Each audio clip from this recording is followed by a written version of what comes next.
Assalamualaikum warahmatullahi wabarakatuh. Alhamdulillahirrabbilalamin.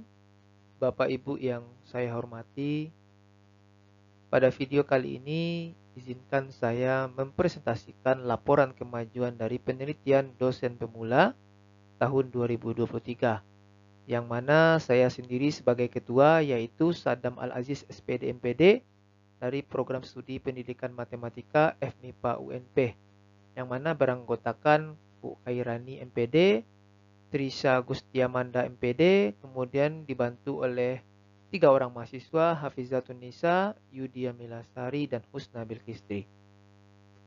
Penelitian kami ini berjudul Pengaruh Penerapan Case Method dan Team-Based Project berbasis Lesson Study for Learning Community atau kita singkat LSLC sebagai metode pembelajaran kolaboratif partisipatif sesuai indikator kinerja utama ketujuh terhadap kemampuan 4C mahasiswa mata kuliah kalkulus.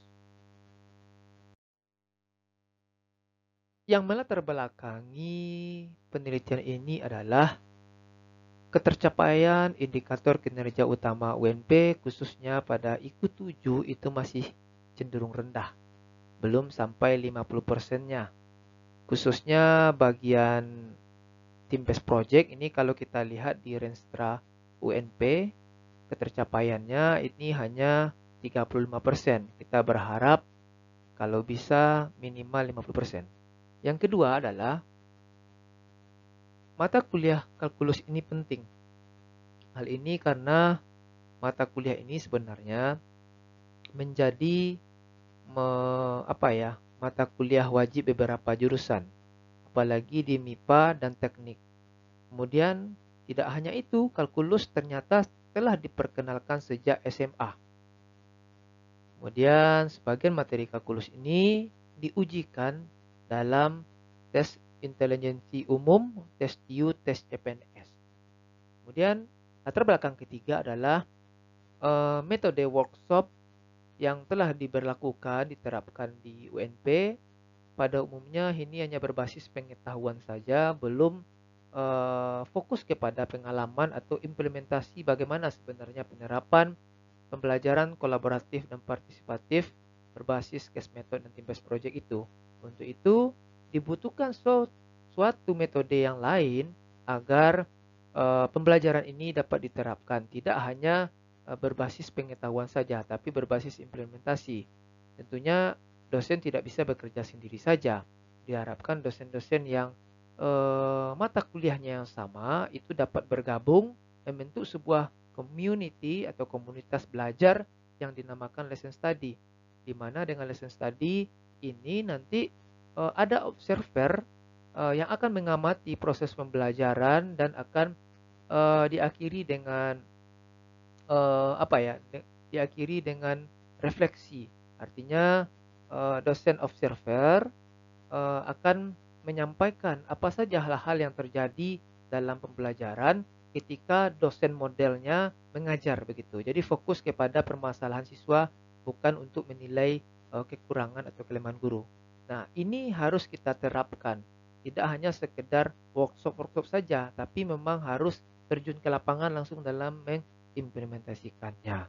Kemudian yang melatar belakangi yang terakhir, latar belakang keempat adalah keterampilan 4C ini pada dasarnya konsepnya kan ini sangat berpengaruh terhadap hasil belajar mahasiswa. Sudah banyak penelitian jurnal-jurnal yang mengatakannya. Namun faktanya ternyata keterampilan 4C ini masih rendah gitu.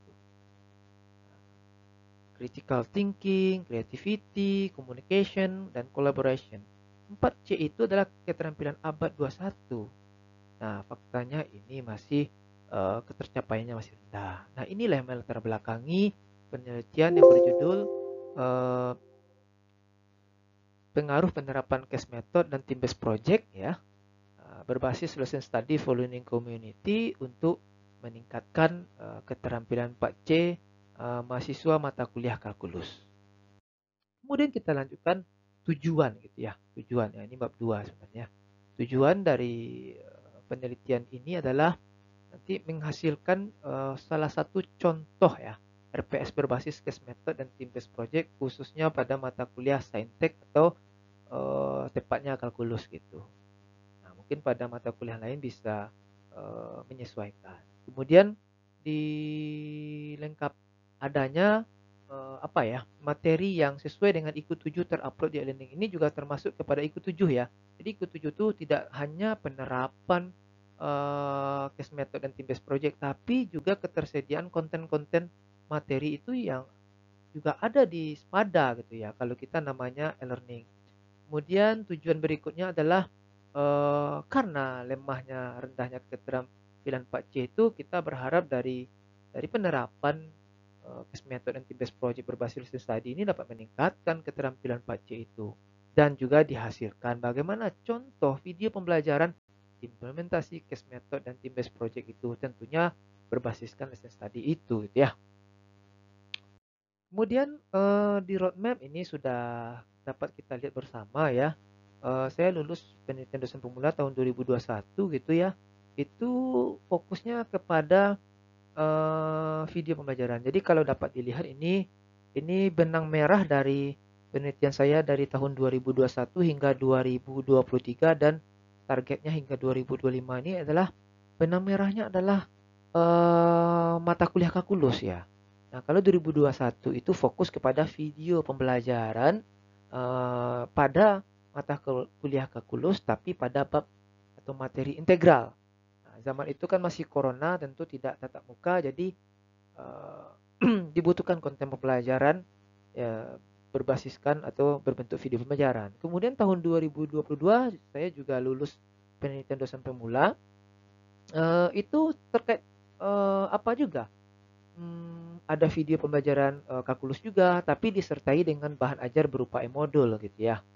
Nah, ini materinya turunan. Kemudian 2023 ini dirasa konten-konten materi apakah berbentuk e-modul dan video itu sudah ada untuk turunan dan integral di kalkulus itu. Jadi dilengkapi lagi bagaimana konten itu diterapkan dalam pembelajaran lebih lebih fokus lagi, yaitu dalam bentuk penerapan case method dan team based project itu. Nah, begitu. Jadi makanya penelitian saya adalah penerapan case method dan team based project berbasis listening study. Nah, ini ditargetkan pada materi integral atau materi turunan ya. Kemudian tahun 2024 itu diharapkan saya sudah menghasilkan buku, e-modul, video, dan materi kalkulus yang sudah memiliki ISBN atau hak cipta gitu. Nah, sekarang memang sudah merevisi-revisi buku, belum dipublish karena masih ada beberapa hal yang harus ditambahkan khususnya untuk inovasinya. Kemudian tahun 2025 diharapkan semua konten-konten materi, video, e-modul, RPS dan lain-lainnya itu bisa kita buatkan, kita masukkan kepada sebuah aplikasi Android gitu ya. Jadi ini semuanya dapat diakses pada satu pintu begitu. Nah, inilah roadmap penelitian saya. Mudah-mudahan 2024 nanti saya lulus juga. Karena benang merah dari penelitian saya ini adalah tentang kalkulus gitu ya. Kemudian metode penelitian dari penelitian saya ini saya bagi dari kegiatan Meet, Plan, Do, See. Karena lesson study itu ada 3 tahapan yang harus dilalui, yaitu plan, yaitu merencanakan instrumen atau bahan belajar supaya ketika nanti melaksanakan do itu bisa lebih siap lagi begitu. Maksudnya proses do itu adalah proses pelaksanaan auto open class, yaitu menerapkan case method dan team based project itu. Kemudian di bagian C, ketika C itu ketika do kan ada observer ya. Jadi yang mengamati dosen mengajar di kelas, observernya juga dari dosen. Ya, apa saja yang diobservasi, temuan-temuan ketika observasi di do atau open class itu maka akan direfleksi atau dikumpulkan dan didiskusikan pada tahap C ini. Nah, secara garis besar inilah metode penelitian saya. Kemudian hasil tahap mid ini ada learning community-nya, studi pendahuluan ya. Kemudian ada hasil tahap mid berikutnya, ini ada peta konsep ya, peta konsep dari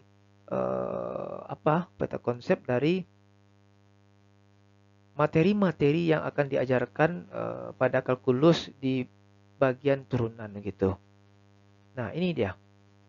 Dan kemudian pada tadi itu ada pada tahap apa ya? Ya, masih tahap mid ya. Masih tahap mid. Bagian ketiga itu ada analisis juga bahan ajar kalkulus, ini bukunya. Kemudian dianalisis mahasiswa kelas mana yang akan dipilih untuk menerapkan case method dan team based project berbasis case study itu.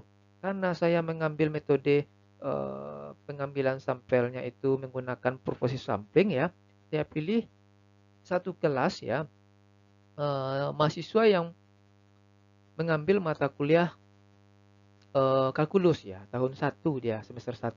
Nah, saya pilih dengan kode sesi berikut. Kemudian agar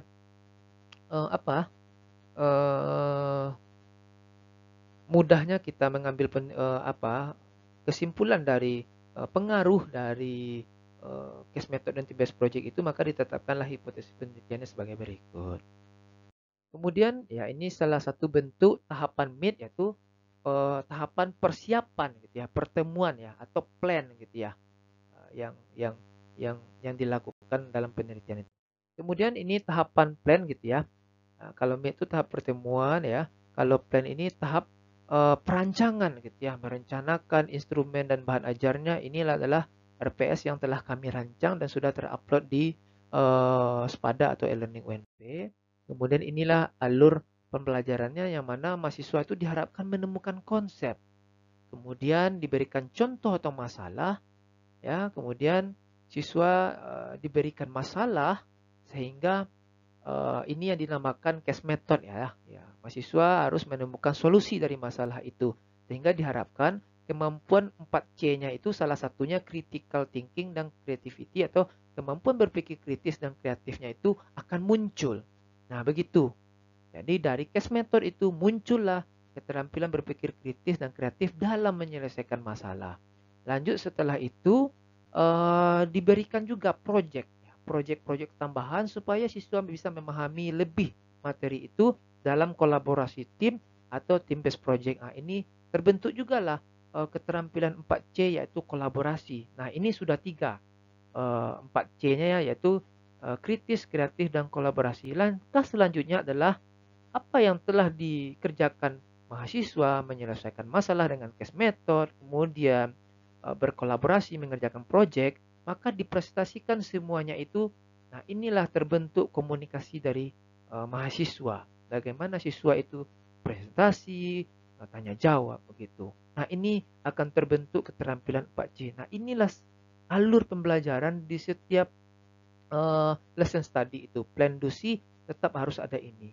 Kemudian hasil plan berikutnya, desain pembelajaran ya dibuat, bahan ajar, kemudian instrumen soal tes seperti ini. Ini sudah ini instrumen soal tesnya ada kritis, kreatif, komunikatif, dan kolaboratif.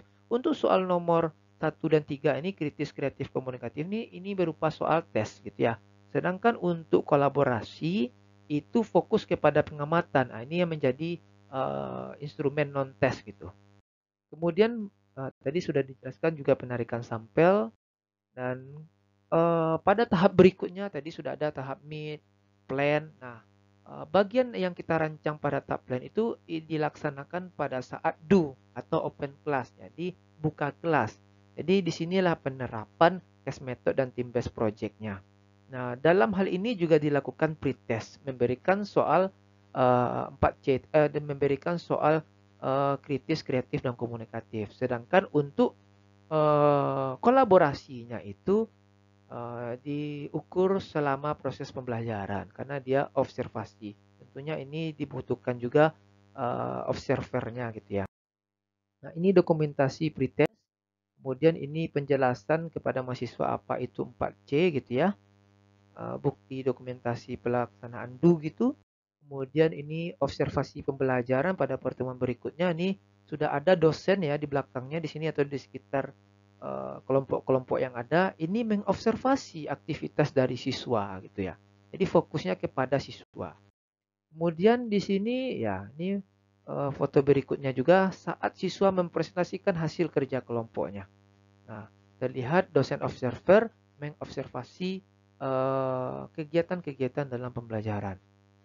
Kemudian ini juga tahapan dari apa? Bukti dari dokumentasi pelaksanaan do gitu ya. Nah, karena penelitian saya ini ada selalu benang merahnya ya. Nah, mahasiswa tetap apa hasil dari penelitian saya sebelumnya itu tetap saya terapkan juga dalam penelitian saya berikutnya. Pada penelitian sebelumnya itu berhubungan dengan aplikasi-aplikasi pembelajaran matematika atau penyelesaian matematika. Jadi ketika mahasiswa ada kendala, mahasiswa coba berusaha dulu belajar berdiskusi atau menggunakan tools-tools tambahan untuk menyelesaikan soal matematika. Sehingga diharapkan daya berpikir kritis, kreatif, dan komunikatif dan kolaboratif dari mahasiswa ini dapat meningkat begitu. Kemudian tahap C-nya ini adalah refleksi. Jadi dilakukan diskusi antar observer dengan dosen model atau dosen yang mengajar apa-apa saja kan hal-hal positif atau hal-hal negatif yang ada dalam pembelajaran. Tentunya kita berfokus kepada hal negatif itu supaya tidak terjadi lagi untuk pembelajaran berikutnya. Nah, inilah kelebihan dari lesson study ini. Nah, ini tahapan C ya. Proses kami merefleksi ya, sebelumnya saya mengajar open class gitu ya, buka kelas. Kemudian observernya sudah merangkum apa-apa saja temuan-temuan saat open class. Nah, ini kami saling menyampaikan, memberi masukan supaya pembelajaran atau siklus lesson study berikutnya atau open class berikutnya lebih baik lagi. Nah, kemudian ini draft luaran sudah ada artikel proceeding terindeks Scopus AIP, yaitu pada seminar internasional ICMED ya tahun 2023 yang akan diselenggarakan pada tanggal 2 Oktober nantinya. Yang menyelenggarakan adalah Departemen Pendidikan Matematika Universitas Patimura. Ini cuplikan dari cuplikan dari abstrak saya. Kemudian bukti bahwasanya abstrak itu diterima ini seperti ini, dan full papernya juga sudah saya sertakan, sudah diuji Turnitinnya 14% gitu. Nah, ini sudah saya upload juga kepada sistem ya, di sistem pada tanggal 18 September yang lalu, dan oral presentationnya, seminarnya itu proceedingnya pada tanggal 2 Oktober nanti, dan semua tim ini akan tampil nanti kami bertiga. Nah, kemudian rencana tindak lanjut yaitu melanjutkan lesson study untuk siklus 2 dan 3 karena sejauh laporan ini dibuat itu hanya lesson study baru siklus 1. Jadi setiap siklus itu ada mid, plan, dosi. Siklus berikutnya ada mid, plan, dosi lagi begitu.